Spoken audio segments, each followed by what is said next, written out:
ኢህዴንና ህወሓት አንዳቸው ካንዳቸው ጎን ሳይለያዩ የተደጋገፉና ነፃ መሬቶቻቸውን እያሰፉ እስከዚህኛው የትግል ምዕራፍ ድረስ መጥተዋል። ትግሉ ከዚህ በላይ ተፋፍሞ እስከ መሃል ሀገር በፍጥነት ይዛመት ዘንድ ግን የሁለቱ ትማማቾች ድርጅቶች ግንኙነትን የህብረት ግንባር እስከ መፍጠር ድረስ ማደግ ነበረበት። ለዚህም ነው የሚያዝያ 1980 ትግራይ ደጀና በተባለ ቦታ ላይ የህወሓትና የኢህዴን አመራር ወኪሎች የጋራ ውይይት ለማድረግ የተሰባሰቡት።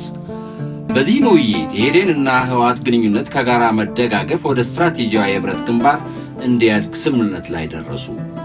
የህብረት ግንባሩ ዝርዝር አደረጃጀትና አሰራርን በሚመለከት በጋራ ጥናትና ዝግጅት ለማድረግ ወስነው ይህንን ታሪካዊ ውሳኔ የሚያበስር የጣምራ ክንድ ስምሪት ተብሎ የተሰየመ ወታደራዊ እንቅስቃሴ በግንቦት ወር 1980 ያካሄዱ። የሁለቱ ድርጅቶች ጣምራ ክንድ ከኮረም እስከ አምባላጌ ድረስ መሽጎ የነበረውን የደርግን አንድ ክፍለ ጦር ሲደመስስ የኢህዴን ኃይሎች አኩሪ ታሪክ ፈጽመዋል። ደርግን የማስወገድን ዓላማ ብቻ ይዞ የተነሳ ሳይሆን ከደርግ ውድቀት ባሻገር መመስረት ያለባት ሀገር አለች። የዛ መገለጫ ኢምቦዲመንት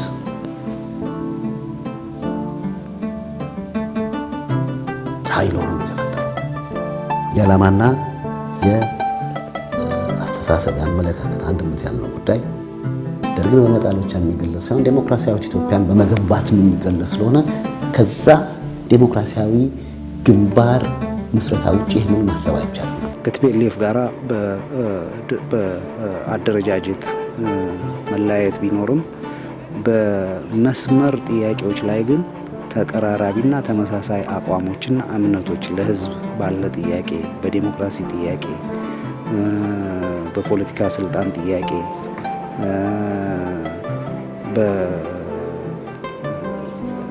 በመሬት ጥያቄ ላይ በወቅቱ በነበሩት ጉዳዮች ላይ እና በትጥቅ ትግሉ ጥያቄዎች ላይ ተመሳሳይና ተቀራራቢ የሆነ አቋም ማራመድ የቻሉ ሁለቱ ድርጅቶች ናቸው። በግሌ የተማርኳቸው ነገሮች አሉ።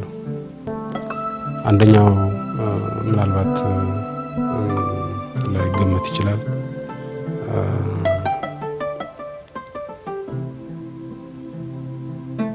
አንድ ሰው ለአንድ መስመር ለአንድ ድርጅት ህይወቱን ከገበረ በኋላ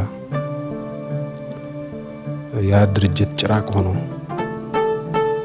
ያንን ግለሰብ ሊውጥ ወይም የዛን ግለሰብ ተስፋ ሊያጨልም የሚችልበት ሁኔታ ሲፈጠር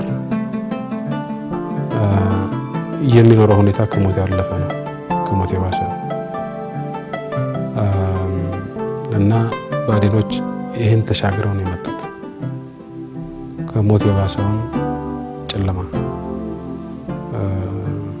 የታገሉለት ድርጅት ጭራቅ ሆኖ ዓላማቸውን ሲውጥ ጉም ሆኖ ሲተን እና መሀል ሜዳ ላይ ተበትነው ሲቀሩ ያ በጣም አስከፊ ሁኔታ ያን ተሻግረው ነው የሄዱት። ህወሓቶች እንደዚህ አይነት መጥፎ ዕድል አላጋጠመም። ስለዚህ ከራሳችን ልምድ የተማርነው ነው ለማለት አልችልም። እኔ ከባዴኖች የተማርኩት አንድ ትልቁ ነገር ነው። ኢህዴን ትግሉን ወደ መሃል ሀገር ለማድረስ አቅሙን ይበልጥ ማጠናከር ቀጠለ።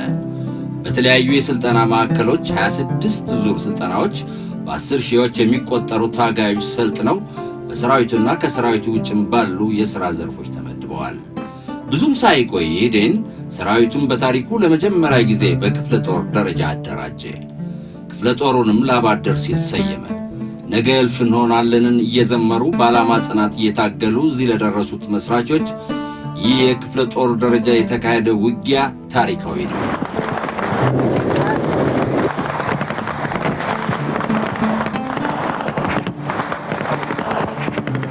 ወቅቱ ኢህአዴግ ወደ መሃል ሀገር እንቅስቃሴ እያደረገበት ያለበት ጊዜ ነው። ደርግ ደግሞ በ605ኛ ኮሩ ከማይጨው እስከ ዶሮ ግብር ድረስ በተዘረጋው ሰፊ ቦታ ላይ ጠንካራ ምሽግ ይዞ የኢህአዴግን እንቅስቃሴ ለመግታት ሰፍሯል። ኢህአዴግ ይህንን የደርግ ኃይል ደምስሶ ለማለፍ ሰላም በትግል ዘመቻ ተብሎ የተሰየመውን ውጊያ ጀመረ። ላባደር የተባለው የኢህዴን የመጀመሪያ ክፍለ ጦር ከአራቱ ሬጅመንቶች ጋር በመሆን በውጊያ ላይ ተሰማራ። ሰላም በትግል ዘመቻ ለሳምንታት ያህል በከፍተኛ ሁኔታ ተካሄደ።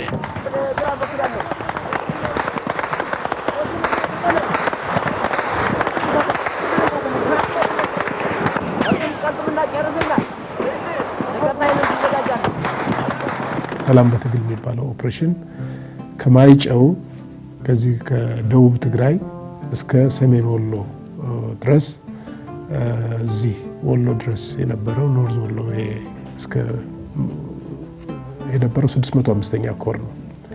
ይሄ 605ኛ ኮር ከተደመሰሰ በኋላ በቀጥታ ላሊበላ አካባቢ እዚህ ኩልመስክ የምንለው አካባቢ አለ። እዚህ ዝግጅት ተደረገና ሁለት አዳዲስ ግንባሮች ተፈጠሩ።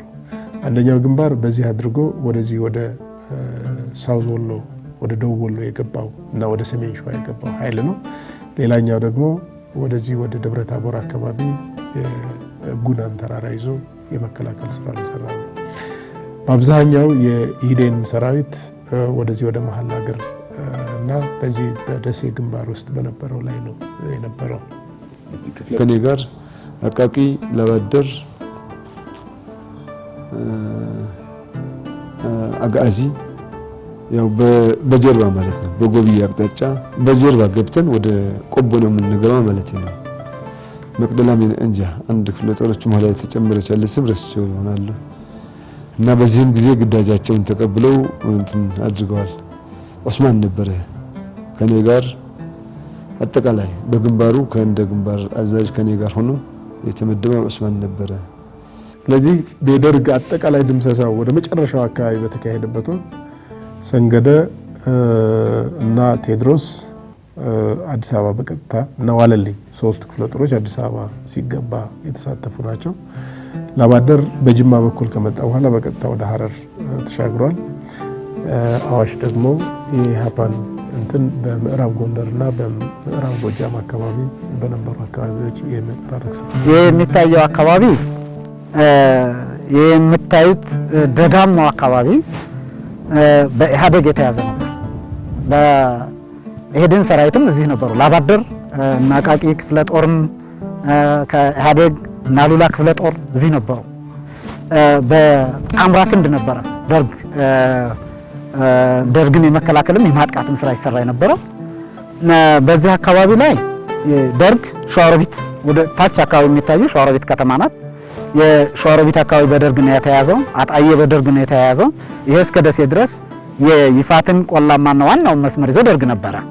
በሌላ መልኩ ደግሞ በዚህ አካባቢ የምናየው የኢህአዴግ ሰራዊት ነበረ፣ የኢህዴን ሰራዊት ነበረ አብረው። የኢህዴን ሰራዊት ከያዛቸው አካባቢዎች መዘዞ አንዱ ነው። ይቺ ከተማ ናት። በዚህ አካባቢ ላይ መዘዞ መሃል ነበረች፣ የውጊያ ቀጠና ነበር። ይሄ ከኢህአዴግ ሰራዊት ማዶ ላይ አለ፣ እዚህ ደግሞ የደርግ ሰራዊት አለ። በዚህ መካከል ላይ የነበረ ቦታ ከመሆኑ ጋር ተያይዞ እነዚህ አካባቢዎች በሙሉ በፈንጅ የታጠሩ ነበሩ። በጉምብርዳና ሸንጌ በጊራራና ወርጌሳ አሌሴ ሱሉላ የነበረውን ጠላት በመደምሰስ በተለይም የኮሩ የዕዝ ማዕከል በነበረው ቆቦ እንዲሁም ጎብዬና ደሮ ግብር በተካሄዱት ውጊያዎች የኢህዴን ሰራዊት አኩሪ ታሪክ ፈጽሟል። በ1982 መጀመሪያ አካባቢ ደግሞ ኢህዴን አዋሽ የተባለ አንድ ተጨማሪ ክፍለ ጦር አደራጀ። የደቡብ ወሎንና የሰሜን ሸዋን ምዕራባዊ ክፍል እንዲሁም እስከ ጋይንት ያለውን አካባቢ ነፃ የማውጣት ግብ በያዘው የኢህአዴግ ፋና ስምሪት ላይ ኢህዴን በላባደርና በአዋሽ ክፍለ ጦሮች ተሳትፏል። ከ1982 አጋማሽ በኋላ የኢህዴን ሰራዊት አቅም ወደ 5 እግረኛ ክፍለ ጦሮችና 5 የከባድ መሳሪያ ሬጅመንቶች አድጓል። ክፍለ ጦሮችም ላባደር፣ አዋሽ፣ ዋለልኝ፣ ቴዎድሮስና ሰንገደ ይሰኛሉ። ከ1983 ዓ.ም መጀመሪያዎቹ አካባቢ ጀምሮ የኢህአዴግ ሰራዊት በደርግ መንግስት ላይ የስትራቴጂያዊ ማጥቃት እቅድ ይዞ በተንቀሳቀሰባቸው ዘመቻ ቴዎድሮስ 3 ክፍለ ጦሮች፣ ዋለልኝ፣ አዋሽና ላባደር፣ በዘመቻ ወልቂጡማ ቢልሱማ 1 ክፍለ ጦር ዋለልኝ፣ በዘመቻ ዋለልኝ ደግሞ 2 ክፍለ ጦሮች ቴዎድሮስና ሰንገደ ተሰልፈው የተሰጣቸውን እቅድና የተጣለባቸውን ኃላፊነት በድል ተወጥተዋል። የሰው ያለማጽናት እና ትንሽ ኃይል ሆኖ ትልቅ ኃይል የመመከትና የመዋጋት ድፍረት፣ ሌላው የውጊያ ሳይንሳችንና ጥበባችንን ለዚሁ ያበቃ ነበር። ምክንያቱም ውጊያችን የሰላ ጫፍ የምንለውን ሰራዊት በከፍተኛ ደረጃ ውጤታማ በሆነ መንገድ ለመጠቀም የሚያስችል ቀጣይነቱ የተጠበቀ ድል የማቀብ ችሎታ ያለው የጠላትን ቁልፍ ኃይል በመምታት ውጊያውን የማዛባትና መጨረሻ ድምሰሳውን የመፈጸም እንዲህ አይነት የሳይንስና ጥበብ እንትኖች ነበሩት። ከዛ በተረፈ ከሰራዊታችን በላይ ትልቅ አቅም የነበረው ህዝብ ነው። ህዝቡ በተለይ የድምሰሳ ጊዜ፣ ቁስለኛ የማንሳት ጊዜ፣ ውጊያውን ከተጠናቀቀ በኋላ ንብረት የማግለል እንደ ትልቅ ኃይል ብንጠቀመው ህዝቡን ነው።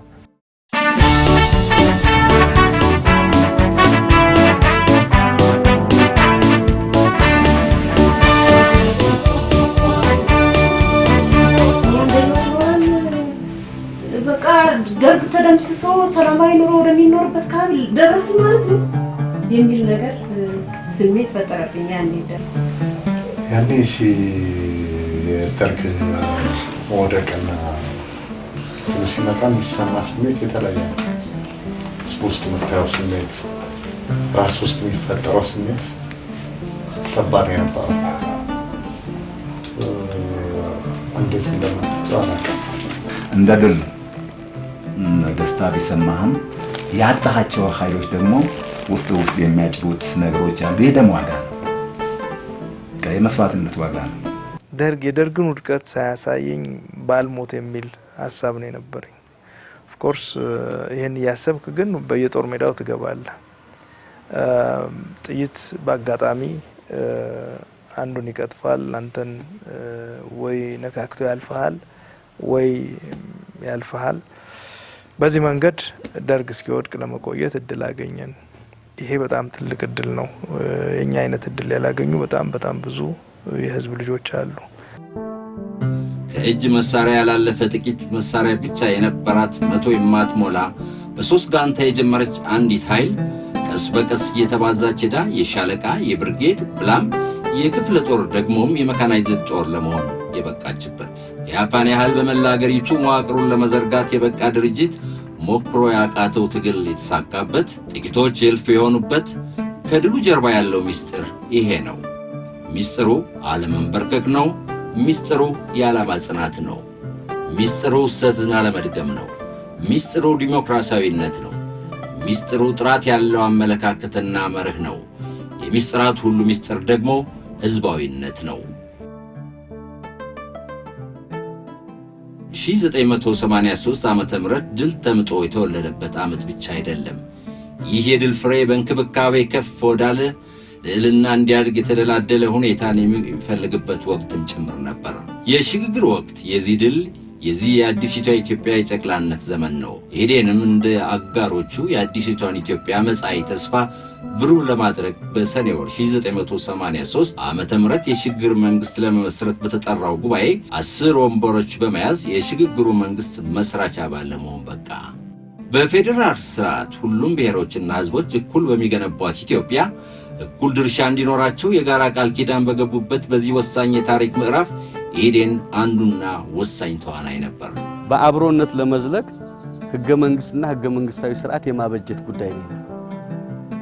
የዘመናት የህዝብ ጥያቄዎች ህዝብ የታገለባቸው መስዋዕት የከፈለባቸው ጉዳዮች በህገ መንግስትና በህገ መንግስት ስርዓት ውስጥ ተካተው መታገያና መጠበቂያ ማሳደጊያ ሆነው እንዲቀጥሉ ህገ መንግስት የማርቀቅ የማጽደቅ ሂደቱ በነቂስ ህዝቡ የሚሳተፍበት መሆን ነበረበት። የአማራ ክልል ህዝብ ጉዳዩ ገብቶት በነቂስ እንዲሳተፍ ዘርፈ ብዙ ጥረት ተደርጓል። ብአዴን ይህን አመራር አረጋግጧል። ክልሉ ሲረከብ የክልሉ አጠቃላይ ገጽታ ምንድነው? የድህነት ሁኔታው ከግማሽ በላይ የሚሆነው ህዝብ ከድህነት ወለል በታች ነው። በጣም ከፍተኛ ቁጥር፣ አሁን ቁጥሩን በትክክል እንትናለ እጅግ በጣም የሚበዛው በትምህርት፣ በጤና፣ በመሰረተ ልማት ሌሎች አካባቢውም እንደዛው በጣም የከፋ እንትን ያለባቸው ብዙዎቹ አካባቢዎች በጦርነት የወደሙና መልሶ መቋቋምና መልሶ መደራጀት ቅድሚያ ትኩረት የሚጠይቅባቸው የበሽታ ጉዳይ የወባ የወረርሽኝ እኛም እንግዲህ እየተንከባለልን ነው ያደግነው በወባ በሽታ ባልነበረ ነገር ላይ ነው በአዴን ላይ የተረከበው ብሎ መውሰድ ነው ሚዛናዊ የሚደፋ ይመስላል። ገዢው መደብ ያው እናውቃለን ከአማራው ብሔረሰብ ነበር። ገዢው መደብ ከአማራው ብሔረሰብ ቢሆንም ሀገራችን ውስጥ የተጎሳቆለ ህዝብ ቢኖር የአማራን አርሶ አደር ያክል ጉስቁልና የደረሰበት አለ ብዬ በኩል ያላምነው። ድህነቱ ሁሉ ነገር አስከፊነቱ በጣም የከፋ እንደነበረ ነው የምንረዳው። መሰረታዊ የለውጥ አቅጣጫዎችን በህዝቡ ጥያቄና በህዝቡ ትግል መንፈስ የመምራት ጉዳይ ነው የነበረው። ይሄ ማለት ሰላምን ዘላቂነት የማረጋገጥ ሁኔታ ከደርግ መወገድ በኋላ የተራከሰና የተበተነ የጦር መሳሪያ ነበር። በዚሁ ልክ ህገወጥነት የተስፋፋበት ሁኔታ ነበር። ሳይሰሩ የመጠቀም ሌሎች የለፉበትን ቀምቶ የመውሰድ የመሳሰሉ ሁኔታዎች በስፋት የተበራከቱበት ነበር። ይሄን ህዝቡን በማሳተፍ ዘላቂና አስተማማኝ ለልማት የተመቸ ሁኔታ የመፍጠር አንድ አብይ ተግባር ነው የተከናወነው።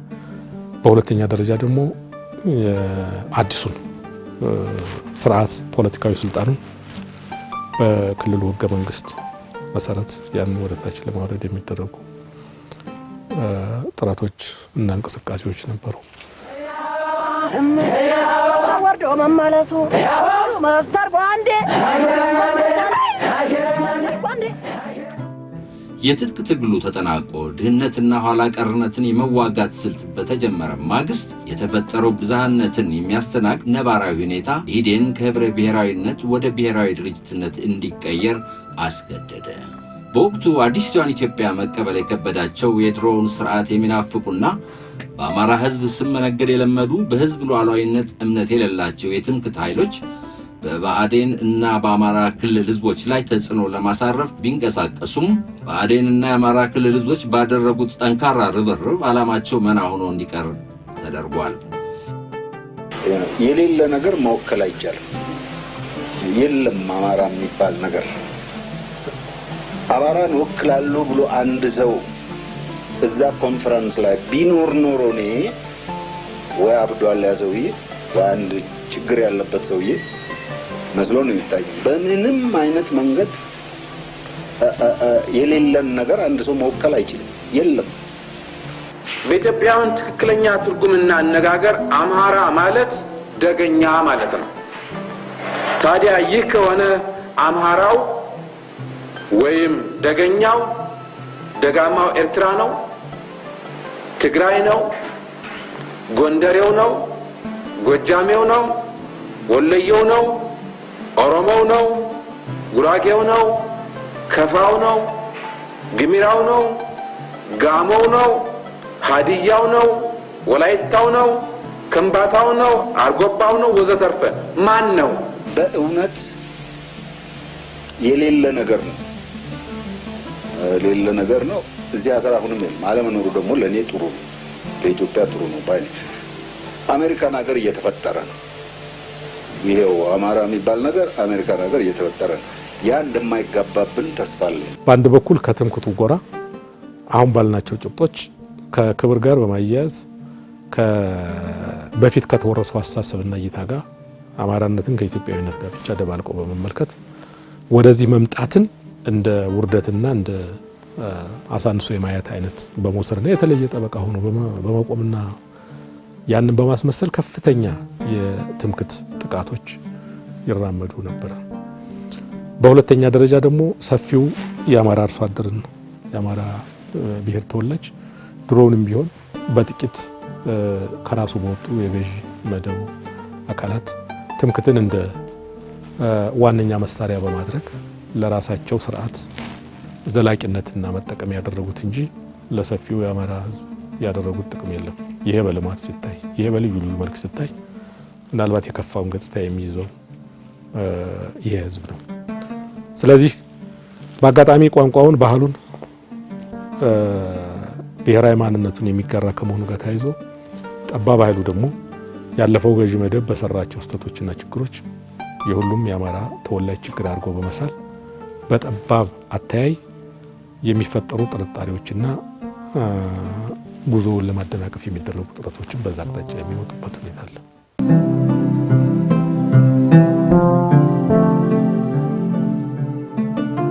ከጥር 12 እስከ ጥር 17 1986 ዓ.ም በባህር ዳር ከተማ በተካሄደው የኢህዴን ሶስተኛው ድርጅታዊ ጉባኤ የኢህዴን አደረጃጀት ከ13 ዓመታት በኋላ ወደ ብሔረ አማራ አደረጃጀት እንዲቀየር ተወሰነ። ስያሜውንም ወደ ብሔረ አማራ ዲሞክራሲያዊ ንቅናቄ ወይም ብአዴን በመቀየር ባለፉት ዓመታት ሲታገልላቸው የነበሩትን የትግል አቅጣጫዎቹን ከሰፊው የአማራ ብሔርና ሌሎች ብሔረሰቦችና ህዝቦች ጥቅም ጋር ሊያጠናክር አዲስ የትግል በር ከፈተ። የሱ ወገኑ ገዢ መደቦች ሳይሆን በሱ ስም እየማሉ የተገዘቱ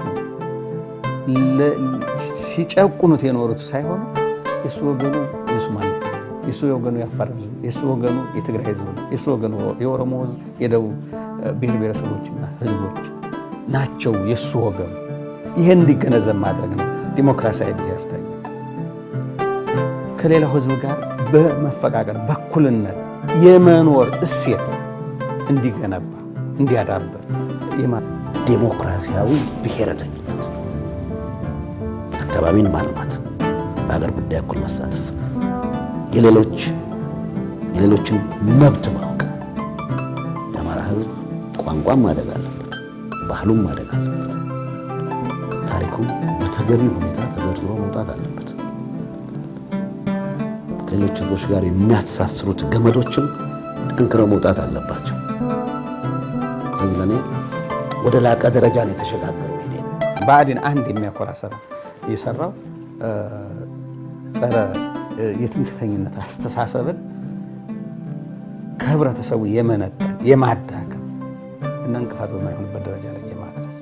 ስለዚህ ህብረተሰቡ ራሱ እና አካባቢውን አልምቶ ባደረገው ጥረት ልክ ተጠቃሚነት እንዲያሰፋ እንዲያዳበር የማድረግ ሁኔታ ይህንን ግንዛቤ ይህን አስተሳሰብ የመገንባት ጉዳይ ልዩ ትኩረት ተሰጥቶት የተሰራ ነው። የትምክህተኞች ስብከት፣ ቅስቀሳ፣ ሴራ ሳይበግር እሱን እያከሸፈ ነው እዚህ የደረሰው የአማራ ህዝብና ብአዴን። በዚህ ስኬታቸውና በዚህ ቁርጠኝነታቸው በዚህ የጸረ ትምክህት ትግላቸው ስኬት የአማራ ህዝብንና ብአዴንን እንኳን ደስ ያላችሁ እንኮራበታለን ሁላችንም ማለት ፈልጋለሁ።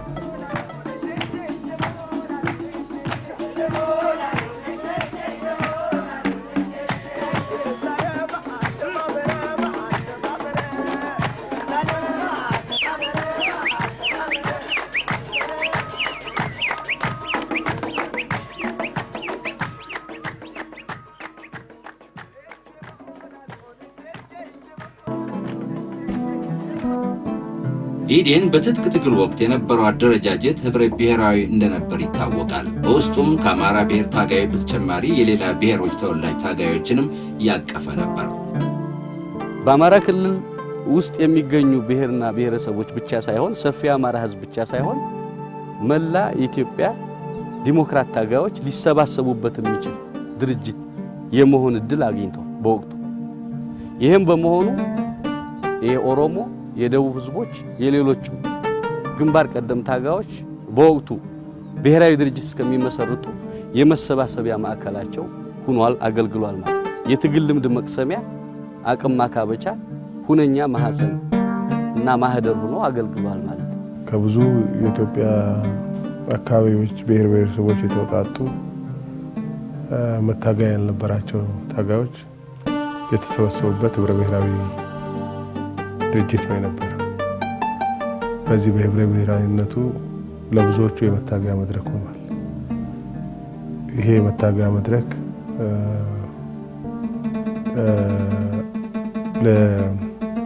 በኋላ ለመጣው በጠቅላላው ለኢትዮጵያ ዲሞክራሲያዊ ኃይሎች መጠናከር አንድ ትልቅ አስተዋጽኦ ያደረገ ነበር ብዬ ገምታለሁ። እኔ ራሴ የኢህዴን ብአዴን ትግል ውጤት ነኝ ብል አይገርምም።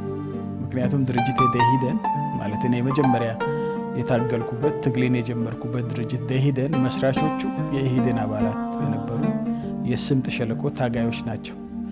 ወደ መሀል ሀገር ከመጡ በኋላ ነው እኛ የተቀላቀልናቸው። ስለዚህ እኛም አሁን ደኢህዴን ውስጥ ያለው አመራርም ደኢህዴን በራሱ እንደ ድርጅትም የኢህዴን የትግል ውጤት ነው። ኢህዴን ውስጥ የነበረው ትልቁ ለኦህዴድ አስተዋጽኦ አድርጓል ብዬ የማምነው ያ የታጋይነት መንፈስ፣ ያ ጥሩ ዲሲፕሊን፣ ያ ፍቅር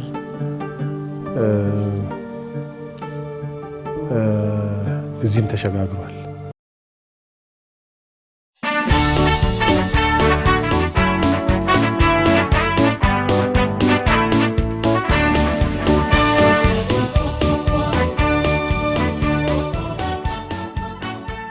ከመላው የክልሉ ህዝብ ጋር ለመገናኘት ስፋት ያለው ማለት በብዛት አባል የመመልመል አመራር የመመልመል የመገንባት ስራ በስፋት ማካሄድ የግድነት ሁኔታ ነበር። በዚህ ረገድ እንግዲህ ብዙ አዳዲስ ሰው ወደ ድርጅቱ ተቀላቀለ። በተለይ 82፣ 83 ከዛ 84፣ 85 ለብአዴን አዲስ ሰው በብዛት ወደ ድርጅቱ የሚገባበት ወቅት ነበር እና ይህንን ኃይል የመገንባት እና ድርጅቱ በራሱ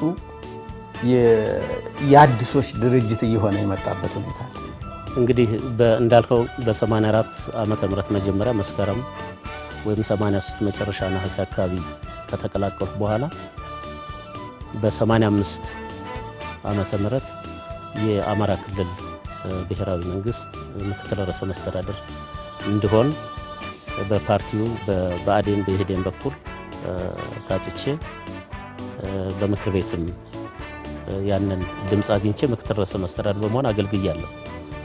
ይህ ብዙ ነገር ያመላክታል። ያው የምክትል ርዕሰ መስተዳድርነቱን ቦታ ሰጠውናል። ምንም እንኳን ብደነቅም እነዚህ ሰዎች እኔን ምን ጊዜ አምነውኝ ነው የምክትል ርዕሰ መስተዳድርነቱን ቦታ ይሰጡኝ። አባል ነኝ፣ አባል ሆኛለሁ፣ አምኛለሁ። ነገር ግን ቶሎ ይህንን ቦታ የሰጡኝ ለምንድን ነው የሚል ጥያቄ ነበረኝ። ያም ደግሞ እስከ መጨረሻው ድረስ ምንም እንኳ በትጥቅ ትግሉ ወቅት አብሬያቸው ባልሆንም በሰላሙ ጊዜ ይህን ያህል እምነት ከሰጡኝ ራስን በመካድ ለራስ ጥቅም ሳይጓጉ እስከ መጨረሻ ድረስ ለህዝብ አገልግሎት በልማቱ መስክ እስከ መስዋዕትነት ድረስ ለመስራት ዳርጎኛልና 2002 ላይ የኢህአዴግ የመተካካት ፖሊሲ ዳብሮ ከመውጣቱ በፊት በድርጅት ደረጃ የድርጅት ከፍተኛ አመራር ለምሳሌ እኔ የብአዴን ምክትል ሊቀመንበር ሆኜ የተመረኩት በ2001 ነው። ስለዚህ 2001 ቀድሞ የተጀመረ ነው ማለት ነው። በድርጅቱ የምክትል ሊቀመንበርነት ኃላፊነት በዛ ደረጃ የሚታይ ነው።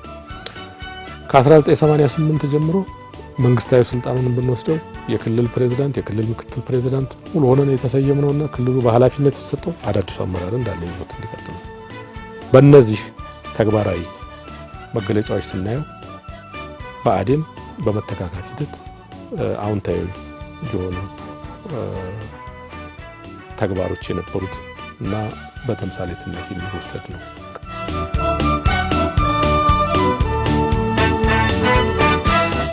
የትግሉ ጥያቄ የልማትና ዲሞክራሲ ነበርና ብአዴን በተለያየ ጊዜ ከነባራዊ ሁኔታ ጋር እያዛመደ በሚያወጣቸው እቅዶች የህዝብ ጥያቄ እንዲመለስ ከራሱ ከህዝቡ ጋር ዘርፈ ብዙ ተግባር ፈጽሟል። ሁልጊዜ ህዝብን ማዕከል ያደረገ እይታ ነው። በእያንዳንዱ እንቅስቃሴ ህዝብን ማዕከል ያደረገ የሰላም አጀንዳ፣ የጸጥታ ጥያቄ ይመጣ ህዝቡን አሳትፌ እንዴት እፈታዋለሁ? የልማት አጀንዳ ይመጣ እቅድን ከማቀድ ጀምሮ በልማቱ እንቅስቃሴ ውስጥ አብሮ እንዲሳተፍ ህዝብን እንዴት አድርጌ ያሳትፈዋለሁ? ማንኛውንም ነገር ትምህርት ቤት በመስራት የጤና አገልግሎትን በማስፋፋት ሁሉንም ስራዎች ከህዝብ ጋር በአጠቃላይ በአገራዊ የምርት እድገት ውስጥ 35% የሚሆነውን ምርት የሚሸፍን ነው ክልላችን። ከዛም አልፎ በእንስሳት ሀብቱም ስንመጣ ከ33% በላይ የሚሆነው የእንስሳት ሀብት እዚህ ክልል ነው የሚገኘው። የውሃ ሀብቱም እንደዚሁ ወደ 34-35% የሚሆን የውሃ ሀብት የሚገኝበት ክልል ነው። ለረጅም ጊዜ ደግሞ ግብርና የተካሄደበት ክልል በመሆኑ ምክንያት ከፍተኛ የሆነ የተፈጥሮ ሀብት መጎሳቆል፣ በአንድ በኩል የግብርና አቅም ፖቴንሻል አለው፣ በሌላ በኩል ደግሞ ረጅም ጊዜ ግብርና ባህላዊው ግብርና በመካሄዱ የአፈር ክለትና የተፈጥሮ ሀብት መጎሳቆል ያለበት ክልል ነው። ስለዚህ ይሄንን የሚቀይር ግብርና መስራት ይጠይቅ ስለነበር ባለፉት ዓመታት ግብርናውን ሊያሳድግ የሚችል ሰፊ ስራ ተሰርቷል ተብሎ መውሰድ ይቻላል። ከሞላ ጎደል ሁሉም ወረዳዎች እየተገናኙ ከዛ አልፎ 64 በመቶ የሚሆኑት የክልሉ የገጠር ቀበሌዎች በመንገድ ተገናኝተዋል። ስለዚህ ህብረተሰቡ በመንገድ በትልልቅ መንገድ መድረስ በፌደራል መንግስት የሚሰራል፣ በክልሉ የሚሰራል፣ በወረዳ አቅም የሚሰራል፣ በእነዚህ መንገድ ኔትወርክ እየሆነ ነው ክልሉ ማለትና የተሻለ መንገድ ትስስር እየተፈጠረ ይህም በመሆኑ ለምርት ማሳደጊያ ግብአት ወደ አርሶ አደሩ ለማድረስ እንደዚሁም የአርሶ አደሩ ምርት ለገበያ ለማቅረብ የተመቸ ሁኔታ የተፈጠረበት ዘመን ላይ ደርሰናል ማለት ይቻላል። በአማራ ክልል ወደ 4.4 ሚሊዮን ሄክታር መሬት ነው በሰብል የሚሸፈን ያለን። እንደው በአዴን ኢህአዴግ ስልጣን ከያዘበት በፊት ያለውን ብንወስድ በ1985 83 አካባቢ ባለው ወደ 25 ሚሊዮን ኩንታል ነበር በክልሉ የሚመረተው ማለት ነው። ያም ብቻ አይደለም፣ ወደ 1987 88 ደግሞ ይሄ 28 ሚሊዮን ነበር። አሁን ግን በ2005-7 የምርት ዘመን 87 ሚሊዮን ደርሰናል። ይሄ ማለት የ3 እጥፍ እድገት የመጣበት ማለት ነው። ይሄ ብቻ አይደለም፣ እንደው በቤተሰብ ደረጃ እንኳን ወስደን ስናየው ለአንድ ሰው ከአንድ ኩንታል የማይበልጥ የነበረበት አሁን ላይ 4.4 ኩንታል በነፍስ ወከፍ ደረጃ ማምረት ተችሏል እንደ አማራ ክልል። ይሄም ከሀገራዊው አማካይ በአንድ ኩንታል የሚበልጥ ማለት ነው በሰው ሊመረት ይችላል። ይሄ ማለት አማራ ክልል ለክልሉ ብቻ ሳይሆን ለሀገራዊው አጠቃላይ የምግብ አቅርቦት ትልቅ ድርሻ እንዳለው መውሰድ ይቻላል። በተለይ ደግሞ የክልሉ ሁነኛ መሰረት ግብርና እና አርሶ አደር በመሆኑ ግብርናና መሬትና አርሶ አደር ተጎዳኝተው የተሻሻሉ አሰራሮችና ቴክኖሎጂዎች ቀርበውላቸው ምርታማነት እንዲያድግ ከዚህ የሚቀዳው ምርታማነት ወደ ኢንዱስትሪ እንዲሸጋገር አርሶ አደሩ እሴት ሲያገኝ ሀብት ሲጨምር ወደ ተለያዩ የኢንዱስትሪ መስኮች ተቧድኖም በተናጠልም እንዲገባ የሚያበረታታ ስርዓት የማበጀት ነው ነበር። ባለፉት ዓመታት ይሄን አቀናይቶ የማከናወን ተግባራት ናቸው የተካሄዱ። ባለፈው ጂቲፒ ከ50 ሆስፒታል በላይ ነው የተሰራው። አንዳንዱ ተጠናቆ አገልግሎት ጀምሯል፣ አንዳንዱ ዘግይቶ ያላለ። በጠቅላላ ስናየው ግን ወደ 50 ሆስፒታል ይታያችሁ እንግዲህ በአንድ ክልል እጅግ በጣም ትልቅ ኢንቨስትመንት እና ትልቅ ስራ ነው። ሁለተኛ ደረጃ ትምህርት ቤቶች በጣም ወስኑ የነበሩት በአንድ ዓመት ውስጥ 100 ሁለተኛ ደረጃ ትምህርት ቤት ይዞ አቅሎ ስራ ውስጥ የሚገባ የሚሰራ ክልል የሆነ የመጣበት ሁኔታ አለ። የአማራ ክልል አገሪቱን ወደ ታች የሚጎትት ነው። ምናልባት አፋርና ሶማሌ ክልልን ነው ይበልጥ የነበረው ከ83 በፊት ማለት ነው። የትምህርት ተደራሽነት በእጅጉ ዝቅተኛ የነበረበት ክልል አሁን የወሰድን እንደሆነ ከሞላ ጎደል 4.5 ሚሊዮን አካባቢ የሚደርሱ የክልሉ ህፃናትና ወጣቶች ታዳጊዎች በትምህርት ገበታ ላይ ናቸው ያሉት ማለት ነው። የትምህርት ፍትሃዊነት በየትኛውም ዓለም የአንድ ሀገር የትምህርት ስርዓት የሚለካበት ዋነኛ መመዘኛ ነው። የትምህርት ፍትሃዊነት ሲባል ለምሳሌ በገጠርና በከተማ መካከል ያለውን ልዩነት ማጥበብ፣ እያንዳንዱ ህፃን በዓለም አቀፍ ስምምነት መሰረት በአፍ መፍቻ ቋንቋ እንዲማር የማድረግ፣ በሴቶችና በወንዶች መካከል ያለውን የተማሪዎች ተሳትፎ ጋፑን ማጥበብ የመሳሰሉት ስራዎች ከተሳትፎ አንጻር የሚሰሩ ስራዎች ናቸው። በዚህ መሰረት የክልላችን የትምህርት ተሳትፎ ማደጉ ብቻ ሳይሆን ፍትሃዊነቱን በጠበቀ መንገድ ያደገ ነው ተብሎ መውሰድ የሚቻል። አሁንም ቢሆን መፍጠን በሚገባል 22 በመቶ ከድህነት ወለል በታች ያለ ከሰፊ ክልሉ ህዝብ ቁጥር አሁን ትርጉም ያለው ቁጥር አለ ማለት ነው።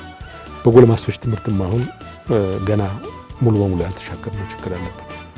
ልማታዊነትን የሚፈታተን የክራይ ሰብሳቢነት በተለይ የትምክህት አስተሳሰብ አንድ ጊዜ ቀዝቀዝ አንድ ጊዜ ሞቅ እያለ ይሄንን የለውጥ መንገድ ለመፈታተን እና የህብረተሰቡን የለውጥ አጀንዳ ወደ ሌላ ለመስለብ ብዙ ጥረቶችን ያደርጋል።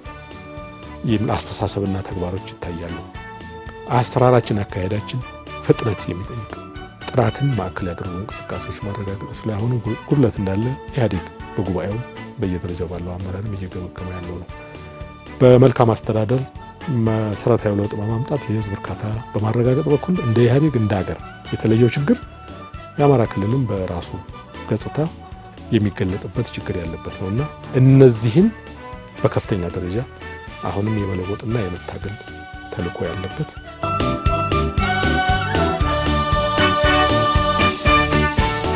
እነዚህ የኢህዴን ብአዴን ቆራጥ ታጋዮች ህዝብ ያነሳውን የዲሞክራሲና ሰብአዊ መብት ጥያቄዎች እንዲመለሱ እስከ ህይወት መስዋዕትነት ከፍለዋል። ከድል ማግስትም በኋላ ሰላምና መረጋጋት ሰፍኖ ቀጣይ የልማት እቅዶች ለመተግበር መሰረቱ እንዲጣል ደክመዋል።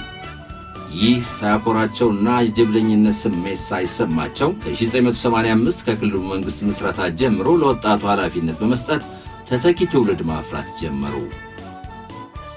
ከድቅድቁ ጨለማ ባሻገር ብርሃን አለ ብለን ያችን ብርሃን ተከትለን ለድል እንደበቃ ነው ሁሉ ዛሬ እንደውም ግልጽ የሆነ የጠራ ሰማይ ነው ያለው። በተፈጠሩት ምቹ ሁኔታዎች መጠቀም፣ ሰርቀህ አጭበርብረህ አምታተህ መጠቀም የሚባል ነገር ቀርቶ በልባት በላብህ ፍሬ በድካምህ በእውቀትህ ሀብት ፈጥረህ የመጠቀም አቅጣጫ መከተል ይሄ የተከፈተ እድል ነው። በዚህ እድል በአግባቡ የመጠቀም ነገር ይጠይቃል። የአሁኑ ወጣት ሌላ ተልዕኮ አለው በምልበት ጊዜ ካለፈው ጥሩ ነገር አሁን ከምናወራው የትግሉ ጽናት፣ የዓላማ ጽናት የመሳሰለ ነገር ይዞ ማለፍ አለበት። እኛ አልጨረስንም ተልዕኳችንን። በነገራችን ላይ እንደ ድርጅት ብአዴን ተልዕኮን አልጨረስም። ዳር ማድረስ አለበት። ድህነትን ማጥፋት አለበት። ችግሮች ይታለፋሉ። ትዕግስትና ጽናት ወርቅ የሆነ ሀገር ነው ያለን። ከሰራን ያልፍልናል። ለምን ያልፍልናል? ያልፍልን ሌላው ዓለም እኮ ስለሰራ ነው ያለፈልን። የበፊቱ ትግል መስዋዕት ብቻ የሚከፈልበት ሪዋርድ የሌለበት ሽልማት የሌለበት ትግል ነው። የአሁኑ ትግል መስዋዕት የምትከፍልበትም ነው፣ ሽልማት የምታገኝበት ትግል ነው። ከእድሜው በላይ እየሰራ እጅግ በጣም አኩሪ ገድልን ያስመዘገበ ድርጅት ስለሆነ ለዚህ ክብር፣ ግምት፣ ዋጋ ሰጥቶ አደራውን መቀበል። ይህን አደራ ከተቀበል መድረኩ ለሚጠይቀው መስዋዕትነት መዘጋጀት፣ አሁን ለሚጠይቀው ቁርጠኝነት ራስን ዝግጁ ማድረግና ሆኖ መገኘት፣ ለላቀው ትግል ለላቀ ስኬት መዘጋጀት ይጠይቃል። ይሄን መልእክት ለማጉላት የድርጅቱ መስራቾች የቀደሙት ወጣቶች በትጥቅ ትግሉ ያለፉት ወጣቶች ህይወታቸውን ጭምር መስዋዕት እያደረጉ እዚህ ያደርሰውታል ይሄን ትግል። አሁን የገባው አዲሱ ኃይል ደግሞ ይሄን አደራ መረከብ አለበት። ምክንያቱም የድርጅቱ የመጨረሻ ግብ ደርግን መጣል አይደለም። የህዝቡን ድህነትና ኋላቀርነት የመቀየር የተሻለች ሀገር የመመስረት እና የህዝቡ ኑሮ ወደ ተሻሻለ ወደ ላቀ ደረጃ እንዲመጣ የማድረግ ግብ ይዞ ነው ሲታገል የቆየው ድርጅቱ። ስለዚህ አሁን አንድ ምዕራፍ ነው የተጠናቀቀው እንጂ ደርግን ይመጣል አንድ ምዕራፍ ነው የተጠናቀቀው። ሁለተኛው ምዕራፍ አሁን የሚካሄደው ትግል ነው። ከድህነት ጋር የሚደረገው ግብ ነው። ይሄ ከድህነት ጋር የሚደረገው ትግል አሁን ይሄንን እየተካ የመጣው ኃይል የሚጠበቅበት ትልቅ ኃላፊነት ነው። ስለዚህ ይሄንን ኃላፊነት ተቀብሎ የዚህ ትውልድ ኃላፊነት ከባድ የሚሆነው የሚመስለኝ በእኔ እምነት እነዚህ ሰዎች የሞቱለትን የተዋደቁለትን ዓላማ ድህነትን በመቅረፍ በክልላችን ድህነት ከስረ መሰረቱ እንዲጠፋና የህዝቡ ኑሮ እንዲሻሻል ማድረግ ካልቻለ በታሪክ ተወቃሽ የሚሆን ይመስለኛል። ይሄ ትውልድ ሰላሙን ጠብቆ ያደረገው ርብርብ፣ ድህነትን ለማምለጥ ያደረገው ርብርብ የአማራ ክልል ህዝብ ለብአዴን ተጠናክሮ እንዲመራ ክንድ የሆነው ነው ማለት ይቻላል። ያለ ህዝቡ ተሳትፎ፣ ያለ ህዝቡ እምነት፣ ያለ ህዝቡ ይሁንታ እነዚህ የልማት ውጤቶች ባልተገኙም ነበር። ስለዚህ አሁንም ልማታችን ይጠናከር ካል አሁንም የህብረተሰቡ ሚና ከፍተኛ ነው። በመደማመጥ በመተሳሰብ ሰላሙን በመጠበቅ የተቀመጡትን የልማት አቅጣጫዎች እና ተግባራት መንግስት በሚያወጣው አቅጣጫ መሰረት ተግባራዊ ለማድረግ የሱን አቅም፣ የሱን ጉልበት፣ የሱን እውቀት አዳብረን ከሄድን ክልላችን ማናሳድግበት አገራችንን ወዳሰበችው የመካከለኛ ደረጃ እድገት ካላቸው ሀገሮች ተርታ ማናሰልፍበት ምክንያት የለም። ከኢህዴን ብአዴን ታጋዮች ጽናትን፣ ህዝባዊነትን፣ ለህዝብ ሲሉ ራስን አሳልፈው የመስጠት እሴትን ወደ መላው ህብረተሰብ ለማስረጽ እያከበርን ነው ያለ ነው በዓል። ከዚሁ ጋር ተያይዞ ይህን ባህል እያከበርንበት ሁለት የበዓሉ አከባበር አንድ ነው ሂደት ነው። በሂደት ደግሞ የድርቁ ክስተት አለ። ይሄም ሌላው በጽናት ለማለፍ ትግልን የሚጠይቅ ህዝባዊነትን የሚጠይቅ የዓላማ ጽናትን የሚጠይቅ ሁኔታ ነው የተከሰተው ማለት ነው። ስለዚህ ይህንን በዓል ለበለጠ ፈተናዎችን ለማለፍ ችግሮችን ለመቋቋም እና የላቀ ውጤት እና የህዝብ ተጠቃሚነት ለማረጋገጥ ርብርብ የምናደርግበትን ሁኔታ አቅም መነሳሳትን ለመፍጠር እየሰራንበት ነው ያለው።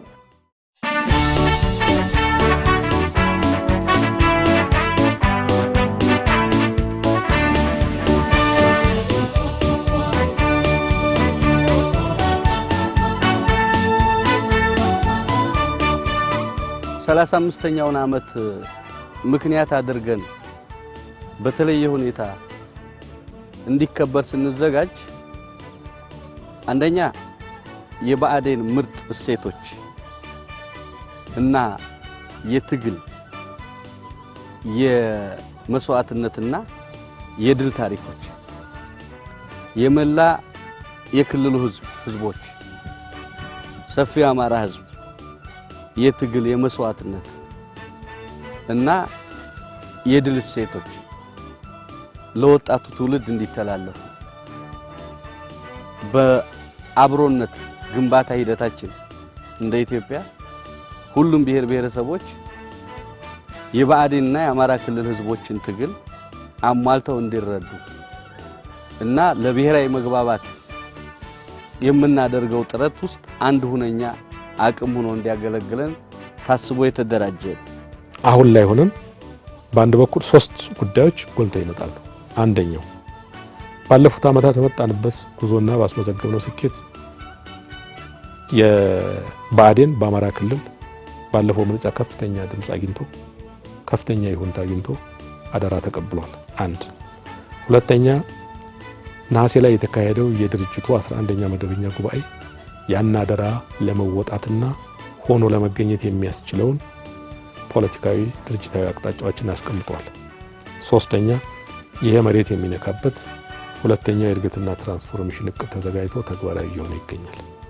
ይሄ በዓል እነዚህን ሶስት የተሳሰሩ ተልእኮች በእድገትና ትራንስፎርሜሽን የላቀ አፈጻጸም ለመግባት ንቅናቄ የሚፈጠርበት አደራ የሚታወጅበት ይሆናል ማለት ነው። ለመላው የድርጅታችን አባላት፣ ለትግሉ አጋሮች፣ ለክልላችን ህዝቦችና ለሀገራችን ህዝቦች ለብአዴን 35ኛ ዓመት መስረታ በዓል እንኳን አደረሰን እንኳን አደረሳችሁ ለማለት እወዳለሁ።